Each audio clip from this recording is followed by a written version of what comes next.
जब लग गुरु मिले न साचा, तब लग गुरु करो 10 पांचा। क्या गुरु बदल सकते हैं? क्या गुरु बदलने से पाप लगता है? अध्यात्म के इस मैदान में आखिर सही गुरु कौन है? गीता जी में वर्णित तत्वदर्शी संत कौन है? इन सभी प्रश्नों के उत्तर जानने के लिए अवश्य सुनिए जगत गुरु तत्वदर्शी संत रामपाल जी महाराज के मंगल प्रवचन। अब आदरणीय गरीबदास साहिब जी कह रहे हैं परमात्मा से प्राप्त उस यथार्थ ज्ञान के आधार से कि पहले सबसे पहले कुछ भी नहीं था, केवल एक परमात्मा था। और यही हमारे वेद बताते हैं और यही वो महापुरुष बताते हैं और यही परमात्मा स्वयं आकर ज्ञान देते हैं।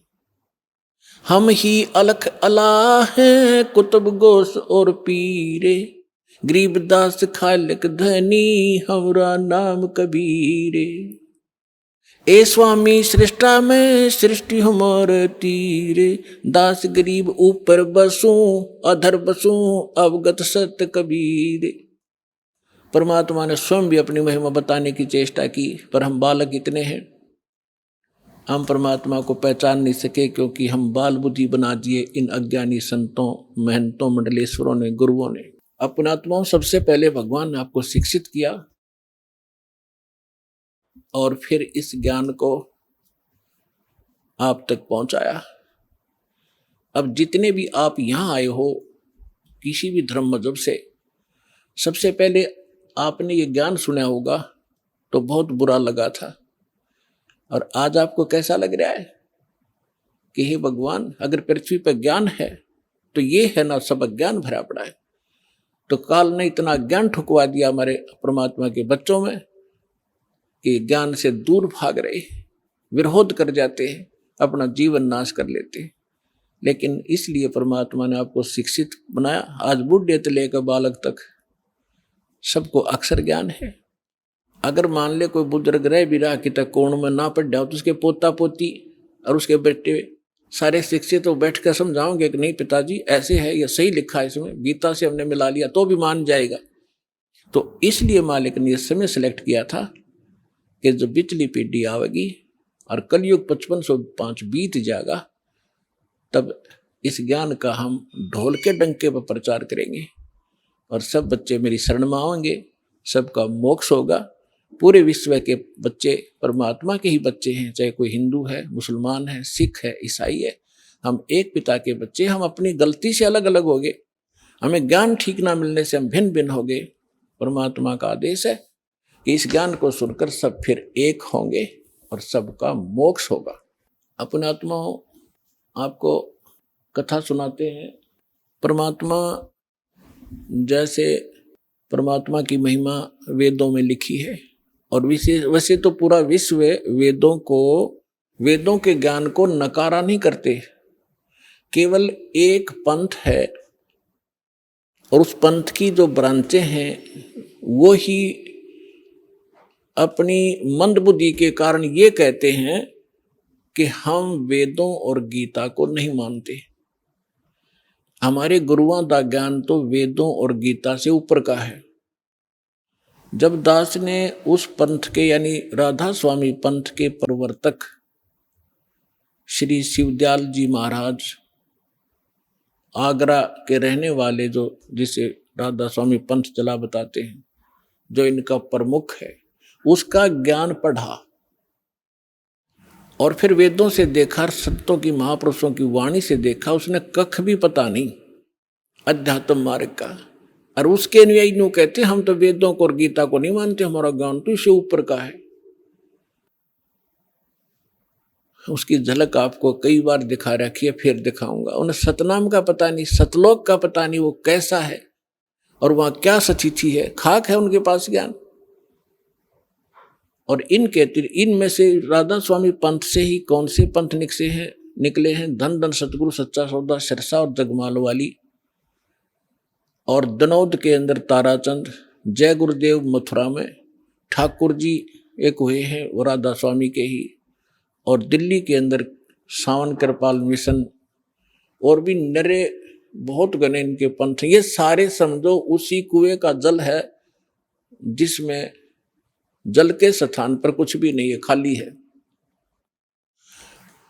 वो खारा पानी है, यो जलैस है, ये समझो, यानी उनका ज्ञान गलत है।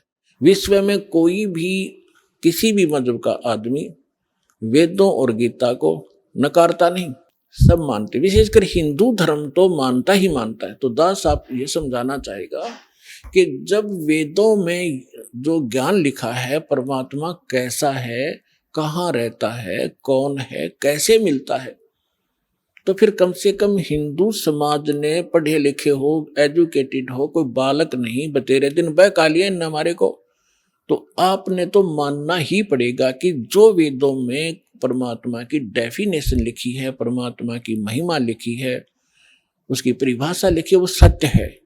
तो वो किसके ऊपर खरी उतरती है? बस 2 मिनट में फैसला हो जाएगा। हु इज गॉड, कौन है वो परमात्मा जिसके विषय में वेद गुण गाते हैं।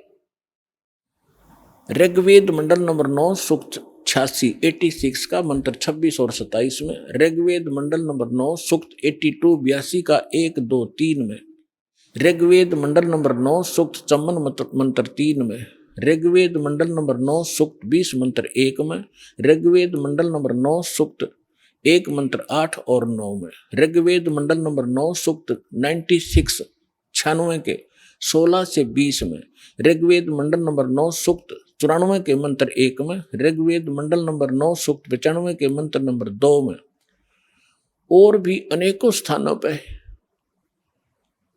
इसमें क्या लिखा है कि वो कबीर देव, कबीर साहब, कबीर भगवान, वो ऊपर सतलोक में, अमरलोक के तीसरे भाग में वहां बैठा है, सभी ब्रह्मांडों के ऊपर, भवनों सर्व भवनों ओपरी तिष्ठति, सभी ब्रह्मांडों के सभी भवनों के ऊपर विराजमान है, और वो सिंहासन पर बैठा है जैसे राजा होते, राजा बैठते हैं, राजा के समान है देखने में, मनुष्य सदृश है, और वहां से गति करके आता है। अच्छी आत्मा जो नेक दृढ़ भक्त होते हैं उनको मिलता है, उनको तत्व ज्ञान से परिचित कराता है, और वो परमात्मा एक कवियों की तरह आचरण करता हुआ एक प्रसिद्ध कवि की भी उपाधि प्राप्त करता है, और स्थान स्थान पर जाकर ऊंचे स्वर में गरज गरज कर अपनी वाणी को स्वयं ही कहीं खड़ा होकर के बोलने लग जाता है, और अपनी महिमा की वाणी को लोकोक्तियों के माध्यम से, दोहों के माध्यम से, शब्दों के माध्यम से, वाणी के माध्यम से वो बोल बोल कर गा के सुनाता है, जिस कारण से एक प्रसिद्ध कवियों में से भी एक प्रसिद्ध कवि कहलाता है। लेकिन वो भगवान होता है, वो समर्थ होता है। तो ये क्वालिटी किसके अंदर है? ये तो वेदों ने बताया। और फिर के भगवान मनुष्य सदृश है, वहां से चलकर आया, तख्त पर बैठा है, सिंहासन पर बैठा है, और जिन महापुरुषों के दास ने नाम गिनाए, एक बार फिर नाम गिनाता हूं, क्योंकि ऐसे महापुरुषों के बार बार नाम लेने से भी हमारी आत्मा शुद्ध होती है। आदरणीय ध्रुवदास साहिब जी, आदरणीय मुल्कदास साहिब जी, आदरणीय नानक देव साहिब जी, आदरणीय दादू साहिब जी, आदरणीय गरीबदास साहिब जी, गांव छुड़ानी, जिला जज्जर हरियाणा वाले, आदरणीय गीसा दास साहिब जी, गांव खेखड़ा, जिला बागपुर उत्तर प्रदेश वाले, आदरणीय स्वामी रामानंद जी काशी वाले, अपनात्मा दास जिन महापुरुषों के नाम गिना रहा है, आप ये ना समझना कि जहां ये रहा करते वहां बड़ी भक्ति होगी, वहां कख नहीं किसी के पास। कई भक्त इस भूल में धक्के खान चले गए, वहां कोई छुड़ानी चला गया, और उनका जब देखा हाल फिर आया वापस। तो पुण्यात्मा, क्योंकि हम पहले यहाँ भटक चुके हो, अब बार बार ना भटकना, इसलिए दास आपको आगाह करता है। ये संत महापुरुष खड़े हुए, लेकिन वो भी उस महापुरुषों के इस ज्ञान से परिचित नहीं है। धर्मदास जी ने तो कल में तोड़ रखी है, पूरा कबीर सागर लिख रखा है भगवान कबीर साहब के बारे में, ये पूर्ण परमात्मा है। मैंने सचखंड में जाकर देखा, वहाँ सिंहासन पर विराजमान थे, बड़ा तेजोमय शरीर था इन्हीं का। फिर वही मुझे फिर यहाँ मथुरा में मिले दोबारा आकर के, लेकिन यहाँ उनका तेज इतना नहीं था जितना सतलोक में था। तो ये भी गरीबदास साहिब जी कहते हैं कि तेज पुंज अन्य दे धरकर इस विध हमको बैठी, हल्का तेज पुंज का शरीर बनाकर वो यही वेद बताते हैं कि वो अपने शरीर को सरल करके वो परमात्मा यहाँ प्रकट होता है, आता है, अच्छी आत्माओं को मिलता है। तो इन्होंने क्या बताया है कि जैसे धर्मदास जी ने कहा कि आज मोहे दर्शन दियो जी कबीर, आज मोहे दर्शन दियो जी कबीर, सतलोक से चल कर आए, सतलोक से चल कर आए, काटन काल की जंजीर, आज मोहे दर्शन दियो जी कबीर, आज मोहे दर्शन दियो जी कबीर। मलुकदास जी ने कहा है,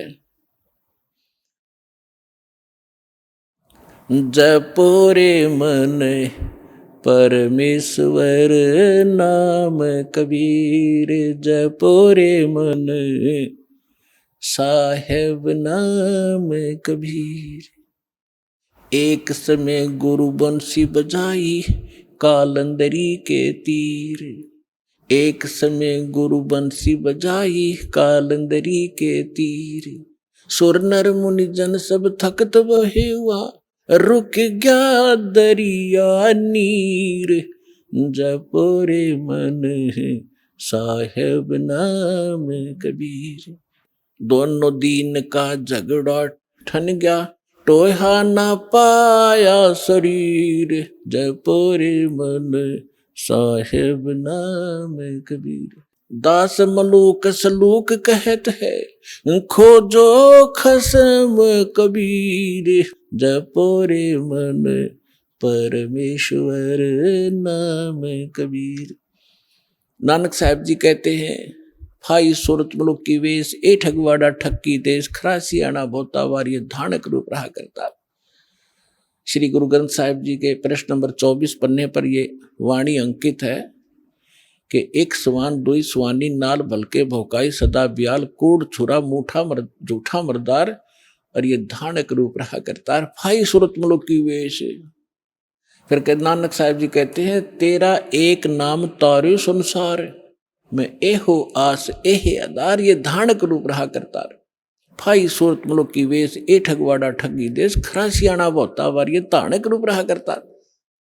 और प्रश्न नंबर 731 पे कहा है कि अंधा चुंदला नीच जात परदेसी, मेरा छिन आवे तल जावे, और जाकी संगत नानक रंदा, कैसे मोड़ा पावे। गुरु ग्रंथ साहिब जी के प्रश्न नंबर 721 पर लिखा है, एक अर्ज गुप्तम पेश तो दर कून करतार, हक्का कबीर करीम तू बे अपरवरदिगार, नानक बुगोयत जन तुरा, तेरे चाकरा पा खाक्स फाकाक। तो फिर आदरणीय दादू साहिब जी ने कहा है, जिन मुझको निज नाम दिया, सोए सतगुरु हमारे, दादू दूसरा कोई नहीं, ये कबीर सिरजनहारे। आदरणीय गरीबदास साहिब जी को परमात्मा मिले जब वो 10 वर्ष की आयु के थे। आदरणीय गरीबदास साहिब जी का जन्म विक्रमी संवत 1774 में हुआ, और 10 वर्ष की आयु जब हो चुकी थी संवत 1784 और सन 1727 में, वो परमेश्वर जिसकी महिमा का गुणगान वेद बताते हैं, वो कैसी लीला करता है। गरीबदास साहिब जी की थोड़ी सी जानकारी देंगे आपको, क्योंकि हमारे अध्यात्म मार्ग में इन महापुरुषों का एक विशेष योगदान है, सभी का। लेकिन इनमें से गरीबदास साहिब जी को परमात्मा ने अपनी योजना अनुसार पुनः वो सत्य ज्ञान दिया है, जो अन्य संतों को तो दिया था, लेकिन उनकी वाणी सभी संग्रह नहीं हो सकी, या गरीब धर्मदास साहिब जी को दिया था कंप्लीट, उसने लिखा ही था साथ बैठ के। जैसे आदरणीय नानक साहिब जी की सारी वाणी गुरु ग्रंथ साहिब तक नहीं पहुंची, नहीं लिखी गई, उसमें बहुत सी वाणी कहीं कहीं रह गई। एक प्राण संगली नाम की पुस्तक है, उसके बारे में भी कहा कि वो पूरी की पूरी नानक साहिब जी की वाणी थी। उसमें 160 पृष्ठ थे, उसमें से 80 ही लिए गए, 160 अध्याय थे, 160 अध्याय थे, 80 ही लिए गए, बाकी कुछ रह गए किन्हीं कारणों से, वो लंबा विषय है, फिर बताएंगे। तो इस कारण से इस विशेष अध्यात्म ज्ञान को समझने के लिए विशेष योगदान है आदरणीय गरीबदास साहिब जी गांव छुड़ानी जिला जज्जरवाड़े का।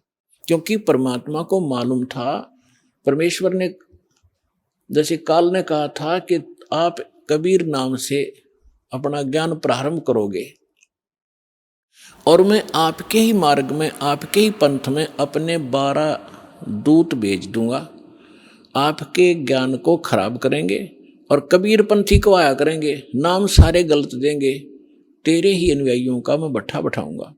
तब परमात्मा ने कहा था ठीक है, तो अपना काम करिए, मैं अपना करूंगा। फिर परमात्मा ने कबीर सागर के अंदर कबीर बानी एक चैप्टर है, उसके पृष्ठ नंबर 134, 35, 36 और 37 पे यह स्पष्ट किया है कि गरीबदास जी का 12वां पंथ होगा। संवत, उसमें गलती से संवत 1775 लिखा है, वहां 74 होना चाहिए, मिसप्रिंट है, कि उसमें आएगा भक्त संत जो उसका मुखिया होगा, उसके माध्यम से मैं अपनी महिमा की वाणी को पुनः प्रकट कराऊंगा। लेकिन उस गरीबदास पंथ वाले भी उससे परिचित नहीं होंगे, असंग जन्म तक वो मेरे इस ज्ञान को समझ नहीं सकेंगे। फिर परमात्मा ने कहा था कि जब, जैसे काल ने कहा था 12 पंथ करूं मैं साजा और नाम तुम्हारा ले करूं आवाजा, 12 पंथ चालू करूंगा तेरे नाम तक, परमेश्वर से कहा था। और 12 पंथ नाम जो ले ही सो मेरे मुख में आन समोई, और अनेक पंथ चलाऊं, उनसे न्यारे ये राधा स्वामी, धन धन सतगुरु, जय गुरुदेव और ये ठाकुर जी, विनोद वाला, ताराचंद, ये और अनेक पंथों में से हैं। और अनेक पंथ चलाऊं या विद जीवों को भरमाऊं, जोग जीत जाओ संसारा, जीव न माने कहा तुम्हारा। तो इसलिए परमेश्वर ने कहा था कि चौथा युग जब कलयुग आई तब हम अपना अंश पठाई और काल फंद छूटे नरलोई, सकल सृष्टि परवाने खोई। ये तो उन्होंने बता दिया कि 12वें पंथ में मेरी महिमा की वाणी प्रकट होगी। उसके बाद फिर उस गरीब 12वें पंथ में हम ही चलावें और सब पंथ मिटा के एक पंथ चलावें। तो उस परमात्मा ने दास भेज दिया पुण्यात्माओं, गरीबदास पंथ में ही दास का से ही निकास हुआ है। फिर क्या बताया है कि कलयुग बीते 5500 पाचा, तब ये मेरा वचन होगा साचा। कलयुग बीत जावे जब एता, और सब जीव परम पुरुष पद चेता। 5505 जब वर्ष बीत जाएंगे, उस समय ये मेरी बात सत्य होगी कि मैं 12वें पंथ में स्वयं आऊंगा, सब पंथों को मिटाकर एक पंथ चलाऊंगा। अपने आत्मा थोड़े से दिन की बात है, बुद्धिमान समाज है, अभी तक उनके पास ये ज्ञान पहुंचा नहीं है और पहुंचने लग रहा है। परमात्मा तो दयालु है, घर घर टीवी लगा दिए, मोबाइल बना दिए, इनमें चिप डलवा लो, सीडी बैठ कर देख लो, पुस्तक पढ़ लो, टीवी देख, कहीं ना कोई तो मार्ग से अपने बच्चों तक ये पहुंचा कर छोड़ेंगे। और जब उनको ये समझ में आएंगे, हाय ऐसे आएंगे दौड़कर और सब एक हो जाएंगे, सबका मोक्ष होगा, सब यहाँ भी सुखी होंगे और सतलोक जाएंगे, जहाज भर भर कर भगवान आपको सतलोक छोड़का होगा।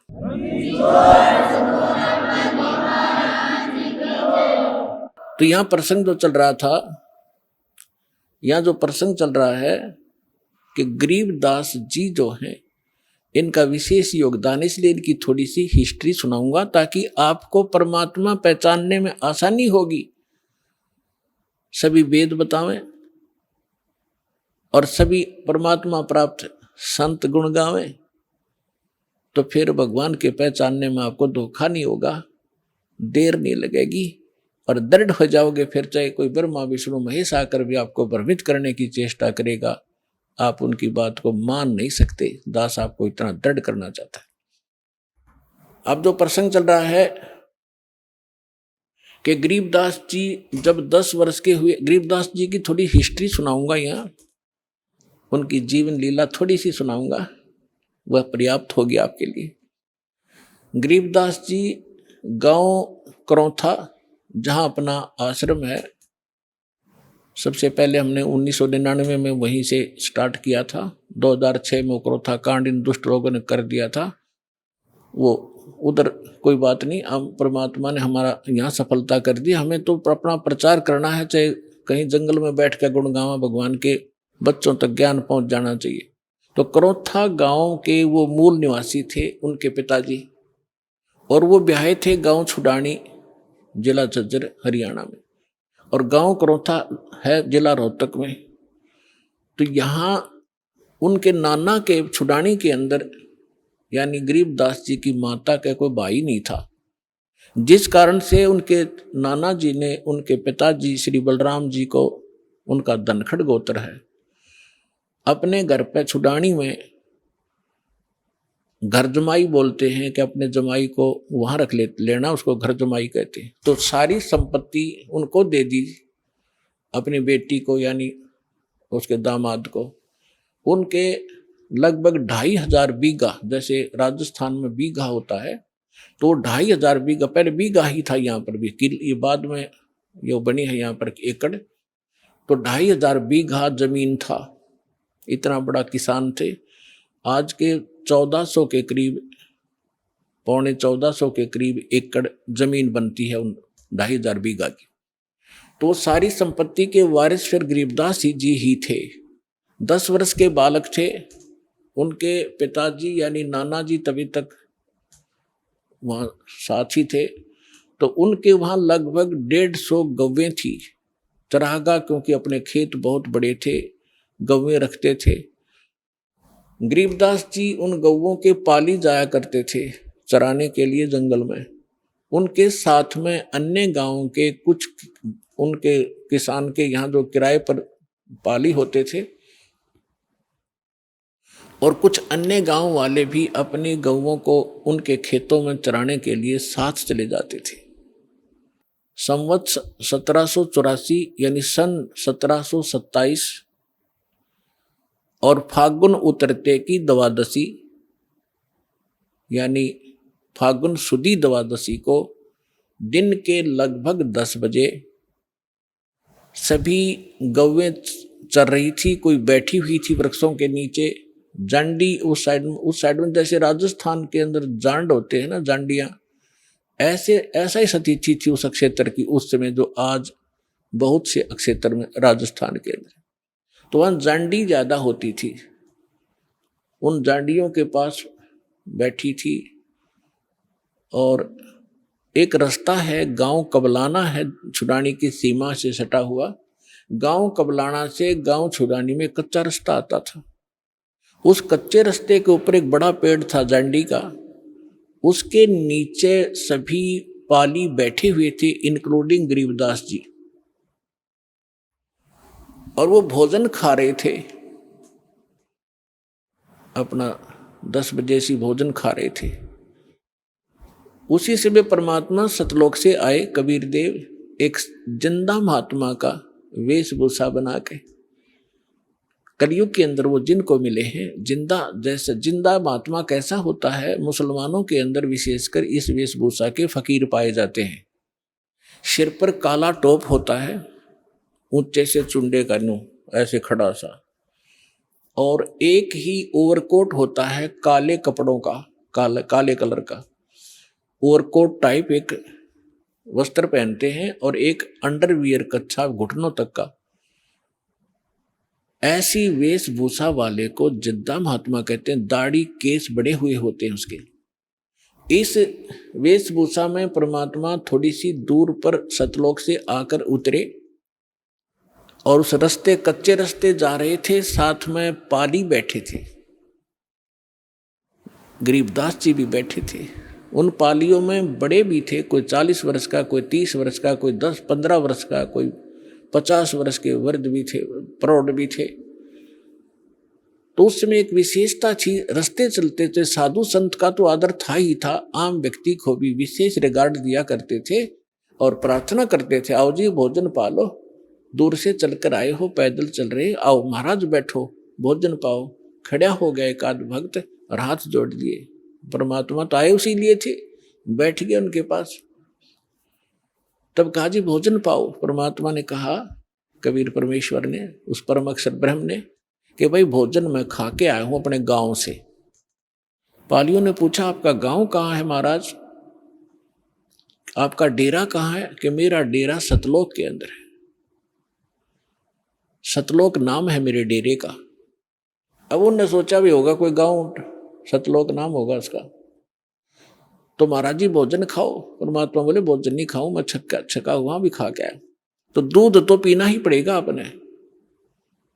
हमारे पास ऐसी गव्वे हैं, अभी 5 मिनट में दूध निकाल देंगे, ऐसी शरीफ गायें भी हैं। तो परमात्मा बोले भाई अगर दूध पिलाते हो तो कंवारी गाय का दूध पिया करूं मैं। तो सभी कहने लगे बाबा जी तेरा दूध पीने की नीत नहीं है, आप तो मजाक करते हो, उपहास कर रहे हो हमारा, आप दूध पीना ही नहीं चाहते हो। परमात्मा कहते पीना चाहता हूं, निकालो कंवारी गाय का दूध पीता हूं भाई मैं। तब गरीबदास जी खड़े हुए, उनकी एक प्रिय बछिया थी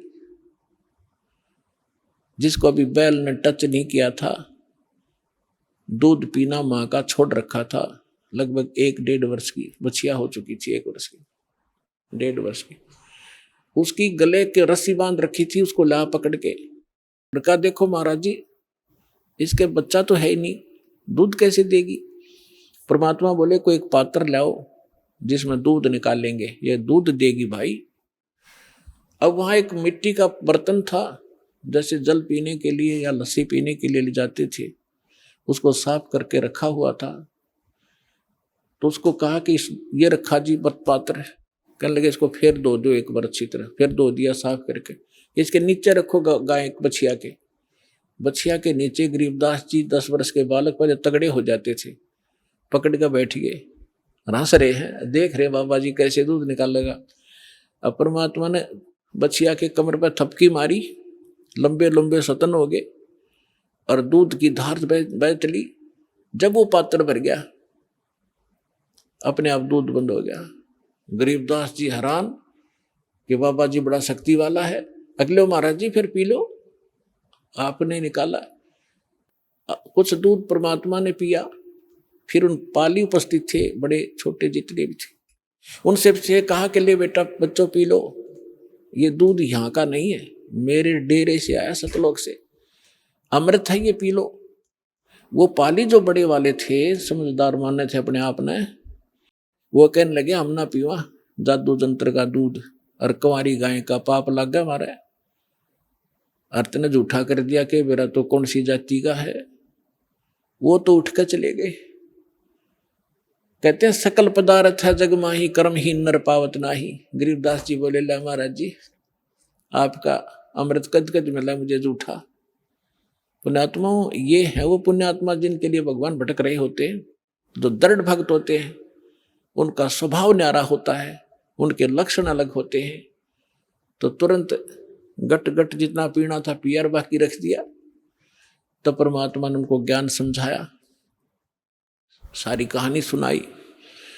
तो बच्चे को परमात्मा से कहा बच्चे ने कि भगवान आप ऐसा स्थान बताते हो, क्योंकि वहां तो सारा दुख ही दुख होता था, जैसे राजस्थान रेगिस्तान है ऐसे ही वह क्षेत्र था, ना कोई नहर का साधन था उस समय, दुख थे वहां पर, कभी सूखा गिर जाता था। तो परमात्मा ने बताया कि मेरा जो डेरा है बेटा, वहां पर ऐसे दूध की नदी बहती है, घी के सरोवर हैं, और वहां पर काजू किस्मत सेब संतरे सदा बाहर वृक्ष हैं, वहां कोई अभाव नहीं है, बहुत सुंदर लोक है। अब बालक था, प्रबल इच्छा हुई कि भगवान क्या वो लोग मैं देख सकता हूं? परमात्मा बोले ऐसे नहीं देख सकते, पहले आपने मंत्र लेना पड़ेगा, मेरा शिष्य बनना पड़ेगा, तभी उसमें आप प्रवेश कर सकते हो। बोले जी बना लो, क्योंकि कैसे बनाओगे मुझे शिष्य? परमात्मा ने प्रथम मंत्र दिया और कहा बेटा अभी तेरे को सतलोक ले चलता हूं, अपना डेरा दिखा के लाता हूं। उस आत्मा को निकाला, ऊपर ले गए, ब्रह्मा विष्णु महेश के लोक दिखाए, धर्मराज का लोक दिखाया जहां बैठकर वो सबका न्याय करता है। 21 ब्रह्मांड काल के दिखाए, काल की वो तपतशिला दिखाई जहां 1 लाख मानव शरीरधारी प्राणियों को ये यहाँ का भगवान भून कर खाता है, जिसके लिए आपको यहाँ पाले बैठा है, रोके बैठा है, बका रखा, आपको मूर्ख बना रखा है। और उस काल के सिर पे पैर रख के परमात्मा उसको ऊपर लेकर गए। सरपुरुष, अक्षर पुरुष का लोक दिखाया, उस पर ब्रह्म का 21 ब्रह्मांड दिखाए, फिर ऊपर अपने सतलोक 12वां द्वार पार करके सतलोक में पहुंचे, गरीबदास जी को देखे। अब वहां क्या लीला की दाता ने, वहां परमात्मा अन्य रूप में, उसी शकल में एक अन्य रूप सिंहासन पर विराजमान है, सिर पर मुकुट है जैसे राजा पहनते हैं, बहुत ही सुंदर मुकुट सफेद कलर का। ऊपर एक छत्र है बहुत सुंदर सफेद कलर का, बहुत सुंदर सिंहासन जिसमें हीरे मोती और लाल लगे हुए हैं, सफेद ही कलर के वो बैठा है भगवान। परमात्मा सतलोक में बैठे भगवान के एक रोमकूप में करोड़ सूर्य करोड़ चंद्रमा मिला दे इतना प्रकाश है, तो उसको चरम दृष्टि नहीं देख सकती, आत्मा की आंखें ही उसको देख सकती है। तो गरीबदास जी ने देखा भगवान तो ये है मालिक बैठा तख्त पर, और बहुत बड़ा गुम्बद है उसका, जैसे मंदिर नुमा एक बहुत बड़ा गुम्बद है, उसके सेंटर में भगवान विराजमान है। अब नीचे से जो जिंदा महात्मा के रूप में परमेश्वर कबीर जी गए थे उनके साथ, वो वहां जाकर चमर उठा के और सिंहासन पर बैठे भगवान पर चवर करने लगे। गरीबदास जी ने सोचा कि भगवान तो ये बाबा जी इसका कोई नौकर सेवादार, कोई इनका चेला चला होगा।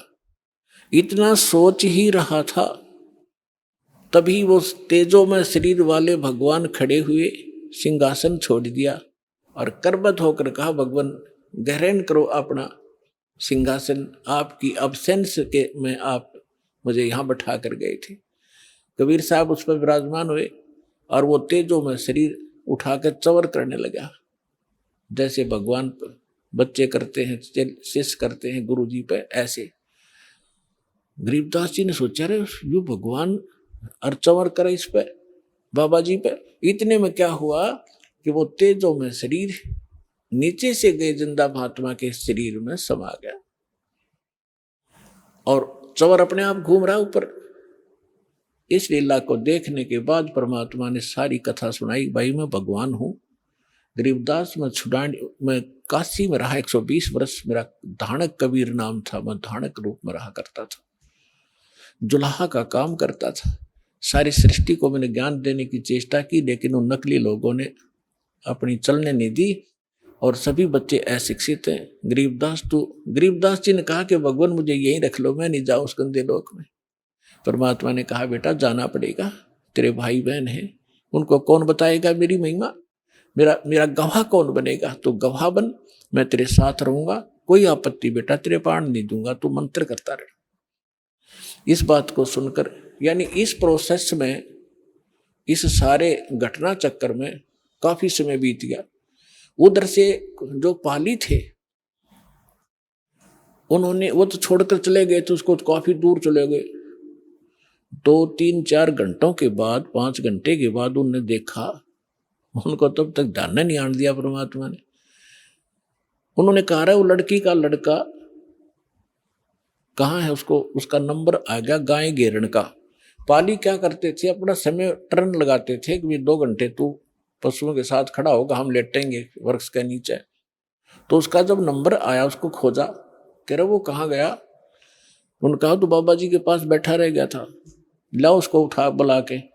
2 जने बुलाने गए, वो शरीर ऐसे बैठा है आराम से, और वो आवाज लगा रहे हैं, अरे गरीबदास नाम था महापुरुष का। गांवों में नाम बिगाड़ दिया करें, गरीबू कहा करते, गरीबू कहने लगे, ओ गरीबू आ जा, तेरा नंबर आ गया, गाय घेर ले।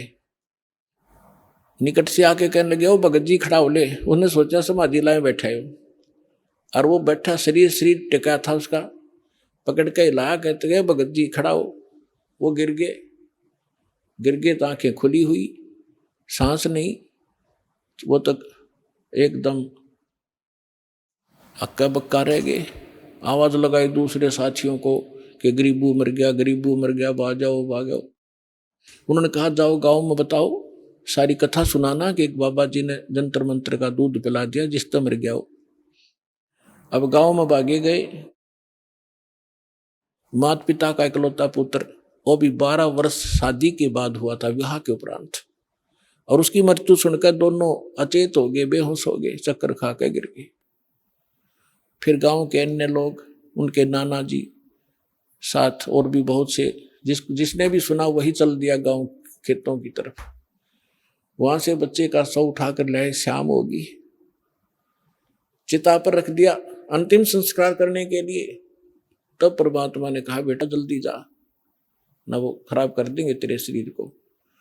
गरीबदास जी को सब कुछ दिखाया, वहां से सारा दिखाई देता है। यहाँ पर चाहे चीटी देख ले चालती, वहां ऐसी दिव्य दृष्टि मिलती है। गरीबदास जी तुरंत छोड़ दिए, जा बेटा स्पीड से। 1 सेकंड के भी कुछ अंश में आत्मा में प्रवेश कर दिया गरीबदास साहिब जी को। ऐसे जब चिता पर लोग बैठे हुए थे, उनका जैसे बांध कर ले जाते हैं ना, उस अर्थी के ऊपर रस बांध लेते हैं, रस्सा कहीं गिरना जा रास्ते में, वो नौका ने रखा ही था, इतने में उठ गए और वो बंधन अपने आप टूट गए, खुल गए। और खड़ा होकर 10 वर्ष का बालक देखता है तो वहां कहाँ गया, जैसे सरप्राइज सा होता उसको। उसकी भाषा बदल गई, उसका विचार बदल गए, बुजुर्गों जैसी बातें करने लग गया और ये बानी सुनाने लग गया। अब जिससे भी बात करे ये अमर वाणी बोल कर बात करे। गांव वाले इस वाणी से परिचित नहीं थे और अपने आप बोलते रहते थे, कहीं खड़े होकर के बच्चों में बैठ जाते, बच्चों में यही कहानी सुनाने लग जाते। अलल पंख अनुराग सुन मंडल रथीर, दास गरीब उधारिया सतगुरु मिले कबीर। तो सारा गांव उसको कहने लगे, लड़का पागल हो गया, एंड बैंड बोल रहा है, इसकी भाषा समझ में नहीं आती, पागल हो गया, मेंटल हो गया।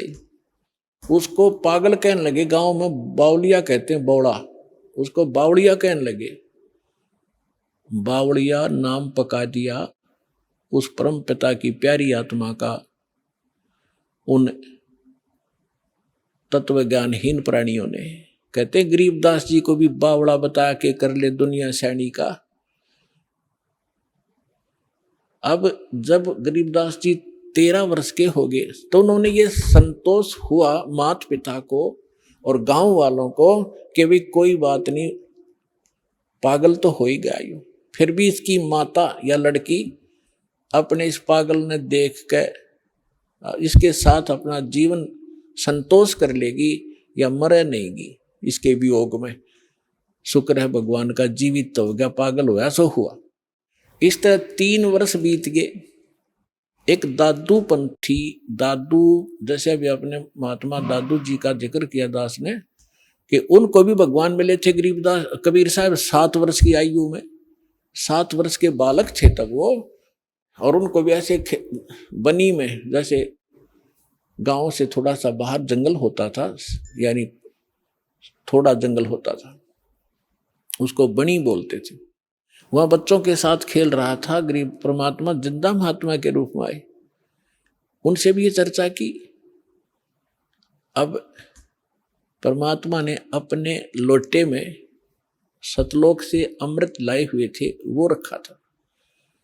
तो बात चलते चलते ज्ञान सुनाने लगे, बच्चे बड़े इंटरेस्ट से सुनने लगे। दादू जी ने कहा, भगवान वो लोक कैसा है आपका, क्या हम देख सकते हैं? कहा बेटा देख सकते हो, लेकिन दीक्षा लेनी पड़ेगी, पहले दे दो मुझे दीक्षा। मंत्र सुनाया, फिर उसके बाद एक पेय पदार्थ पिलाना होता, जैसे हम आपको मिश्री और जल पिलाते हैं, अमृत।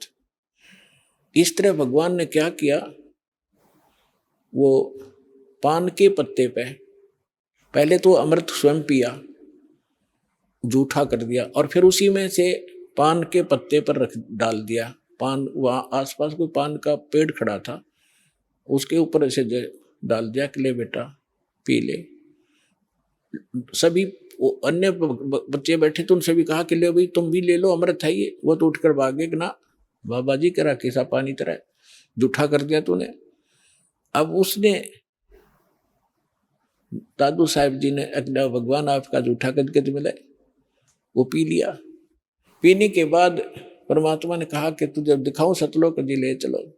तीन दिन और 3 रात दादू जी का शरीर अचेत रहा, श्वास खत्म नहीं हुई, लेकिन कोमा में, आजकल कोमा में कह देते हैं उसको, और आत्मा को ले गए परमात्मा ऊपर। जैसे गरीबदास जी के साथ लीला की थी ऐसे ही की, और 3 दिन तक रिश्तेदार इकट्ठे हो गए। ना लड़का मर रहा है ना जी रहा है, हाहाकार मची है। गांव के आसपास के लोग जानकार इकट्ठे हो गए। तीसरे दिन होश में आ गया, खड़ा होकर कहने लगा, वो हो कहाँ गए वो भगवान, परमात्मा कहाँ है, पागल से हो गए, न घूमा इधर उधर। तो कबीर साहब कहते हैं, राम वियोगी ना जीवे और जीवत बौड़ा हो। राम से बिछड़ भगवान के सुख न देखने के बाद आदमी या तो जीवे नहीं, जीवेगा तो पागल हो जाएगा। तो वो दशा उस महापुरुष की हुई। तो दादू साहब जी बड़े होते गए जो जो, तब उन्होंने उस अमृतवाणी बोली। वह उनके चेलों ने लिखी गरीब दादू साहब जी के ने, और दादू जी के ग्रंथ में ये विद्यमान है वाणी। अब दादू जी क्या बताते हैं, थोड़ी सी महिमा परमात्मा की दादू जी के शब्दों से सुनाते हैं। परमात्मा की, परमात्मा शब्द कहने तो पाप कटने लग जाते हैं जीव के, लेकिन जो परमात्मा है उसको उद्देश्य बनाकर उसको परमात्मा कहा जाए। अब जैसे हम तहसीलदार को और प्रधानमंत्री कहें जाएं और उसका आगे एप्लीकेशन रखें, प्रधानमंत्री के सत्र का काम और उसके तहसीलदार के आगे रखें, बेसिक प्रधानमंत्री कहें जाओ कति नारी जय अरना वो काम कर सकता। तो प्रधानमंत्री का ही उद्देश्य लेकर उसका आगे पर अर्जी रखेंगे तब ये काम होगा। अब क्या बताते हैं दादू साहब जी ने कैसे गुण गाए हैं। जो जो शरण कबीर के वो तिर्गे अंत अपारे, दादू गुण के ता कहूं भाई कहत न आवे वारे, कहत न पावे पार।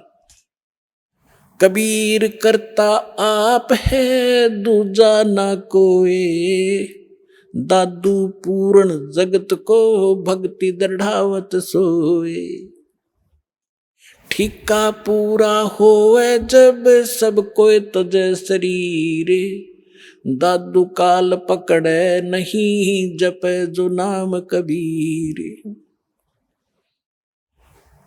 आदमी की आयु घटे तब जम घेरे आए, स्मरण किया कबीर का दादू लिया बचाए। मेट दिए अपराध सब आए मिले छन माही, दादू संग ले गए कबीर चरण की छाई। सेवक देव निज चरण का दादू अपना जान, भृंगी सत कबीर ने कीन्या आप समाने।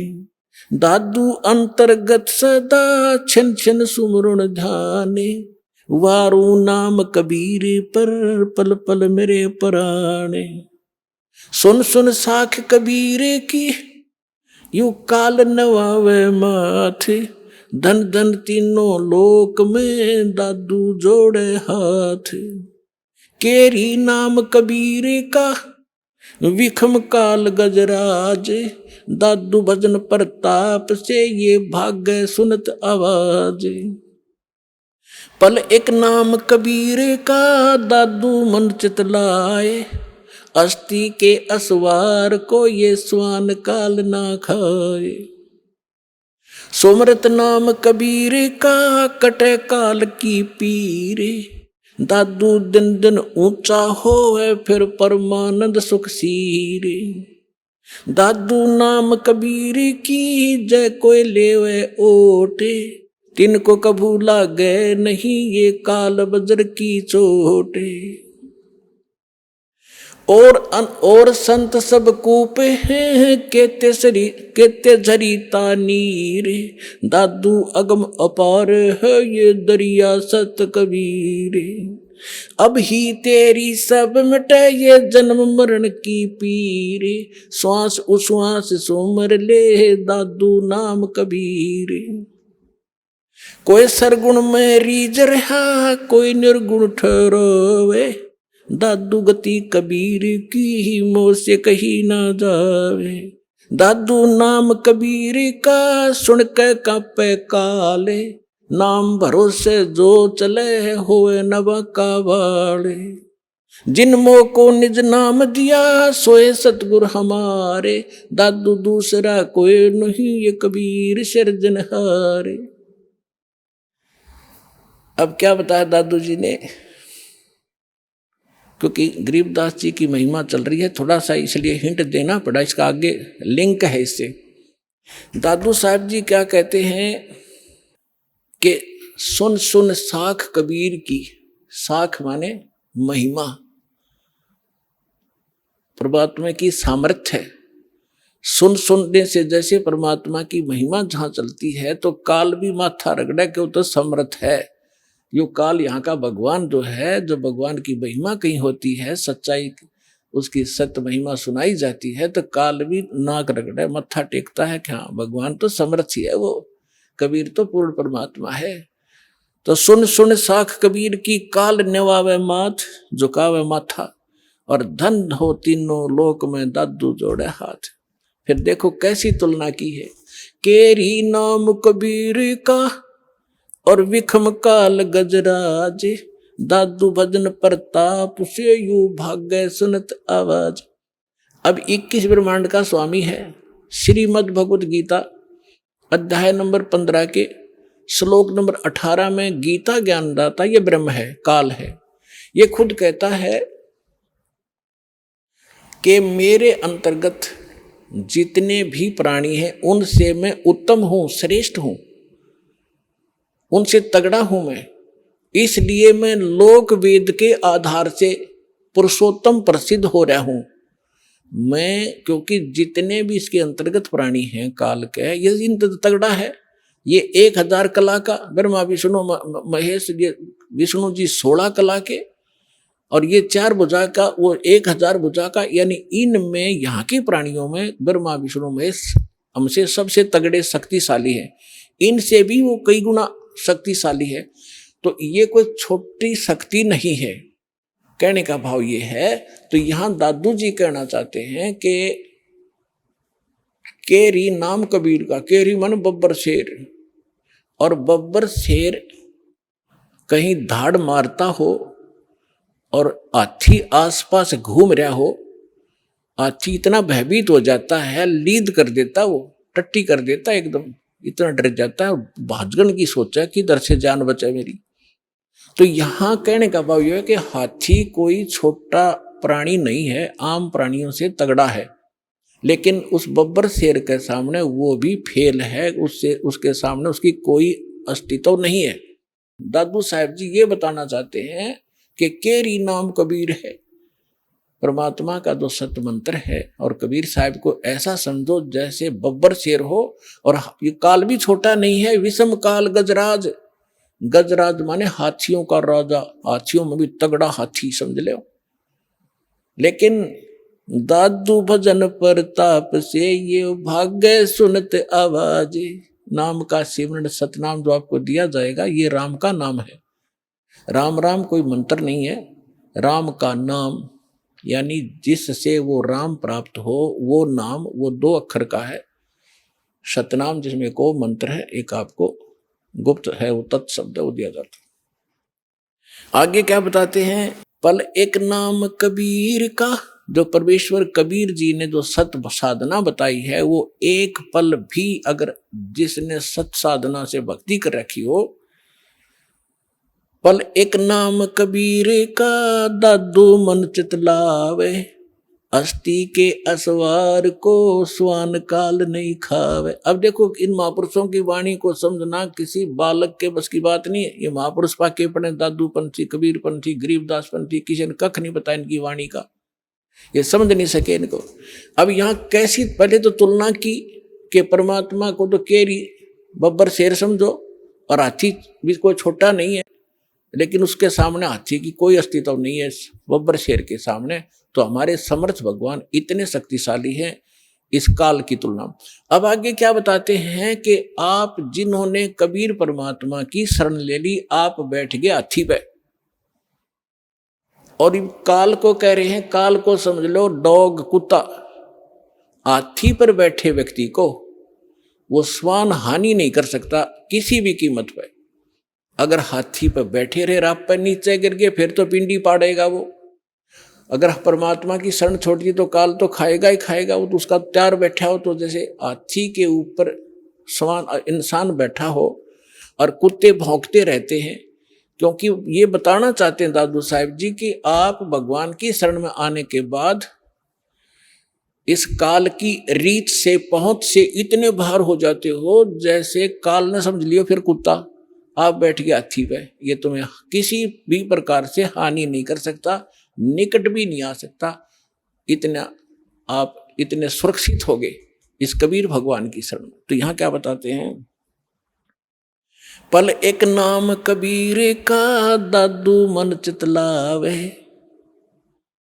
अस्थि के असवार को स्वान काल नहीं खावे। स्वान माने कुत्ता, अस्थि माने हाथी पर बैठे व्यक्ति को जैसे कुत्ता हानि नहीं कर सकता, कबीर परमेश्वर की शरण में आने के बाद आपको ये काल कोई दुख नहीं दे सकता। सुमरत नाम कबीर का, कटे काल की पीर, दादू दिन दिन ऊंचा होवे, फिर परमानंद सुखसीर। कबीर साहब का नाम जिसने मिल गया और मर्यादा से चलता रहा, डेली अन्य व्यक्तियों से उभरता चला जाओगा, धीरे धीरे अलग छट जाओगे, कुछ दिनों में समाज से न्यारा घर हो जाएगा आपका, और फिर परमानंद सुखसीर, परमानंद परमानंद। जैसे गीता अध्याय नंबर 18 के श्लोक नंबर 62 में कहा कि अर्जुन, तो सर्वभाव से उस परमेश्वर की शरण में जा, उसकी कृपा से तू परम शांति यानी परमानंद को प्राप्त होगा और उस शाश्वत स्थान को प्राप्त होगा। तो यहां दादू साहिब जी वही कह रहे हैं कि सुमरत नाम कबीर का, कटे काल की पीर, दादू दिन दिन ऊंचा होवे, फिर परमानंद सुखसीर। दादू नाम कबीर की, जय कोई लेवे ओटे, तिनको कभू लागे नहीं ये काल कर्म की चोटे। काल के वज्र, जैसे किसी का बेटा मार दिया, किसी का बेटी विधवा कर दी, किसी की टांग काट दी, किसी को कैंसर कर दिया, कहते ये काल के वज्र हैं, ये काल के छुरे हैं, हथियार हैं आपको सताने के लिए। कहते फिर काल के वज्र की चोट आप पर असर नहीं करेगी, आप इतने सुरक्षित हो जाओगे। आइए अब हम उन श्रद्धालुओं के अनुभव जानते हैं जो जगत गुरु तत्वदर्शी संत रामपाल जी महाराज जी से दीक्षा प्राप्त कर चुके हैं तथा उनके द्वारा बताए गए भक्ति मार्ग पर चल रहे हैं। नमस्कार जी। नमस्कार सर। क्या नाम है जी आपका? मेरा नाम शिखा दिवाकर है। शिखा जी, आप कहाँ से हैं? डिस्ट्रिक्ट बलौदाबाजार, स्टेट छत्तीसगढ़ से। शिखा जी, आपने संत रामपाल जी महाराज से नाम दीक्षा कब ली? 27 जनवरी 2019। शिखा जी, क्या आप भक्ति साधनाएं भी करती थीं? अगर आप भक्ति साधनाएं करती थीं तो कृपया हमारे दर्शकों को बताएं कि आपने क्या क्या भक्ति साधनाएं की हैं।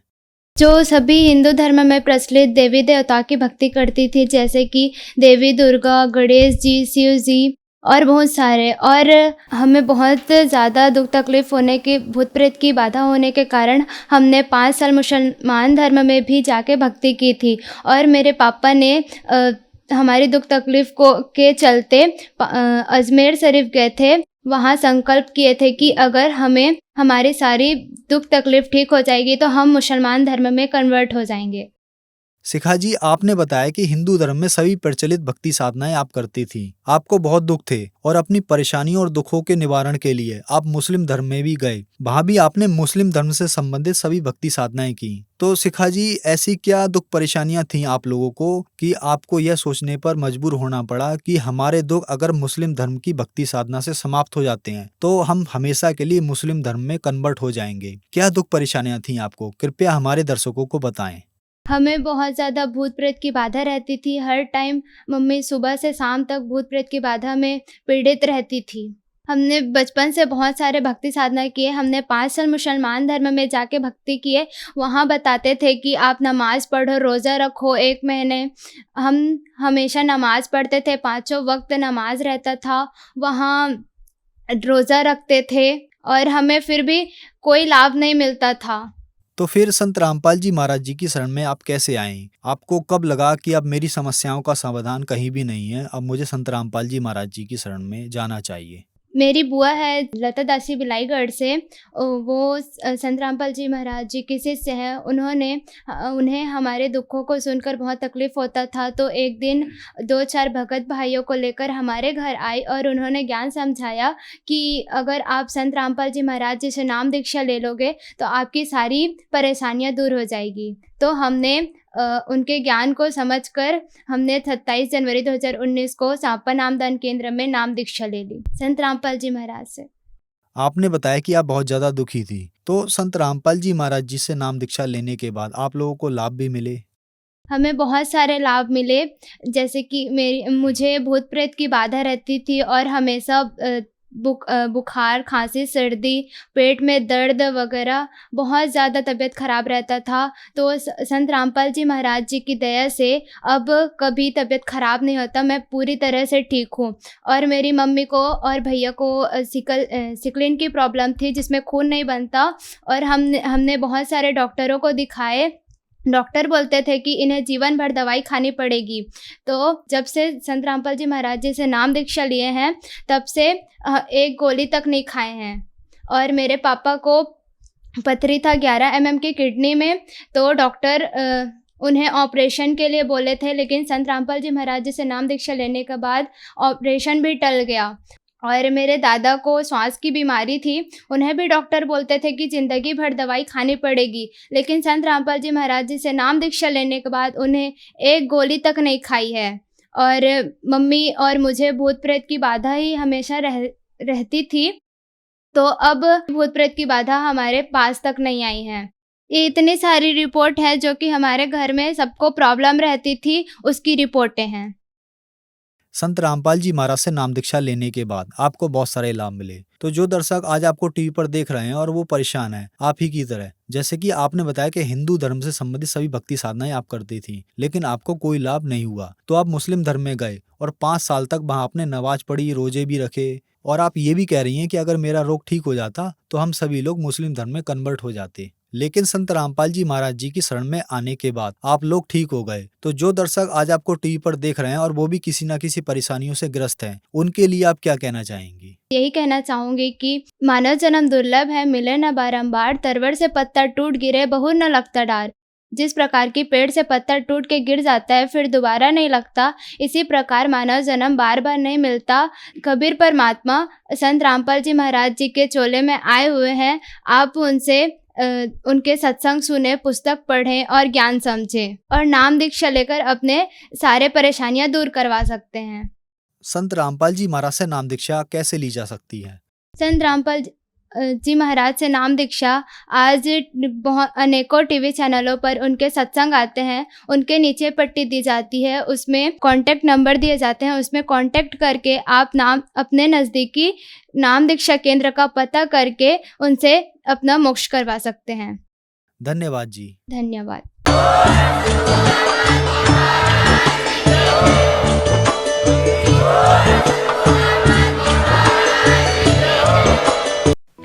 आप सुन रहे थे जगत गुरु तत्वदर्शी संत रामपाल जी महाराज के मंगल प्रवचन। अधिक जानकारी के लिए संपर्क करें।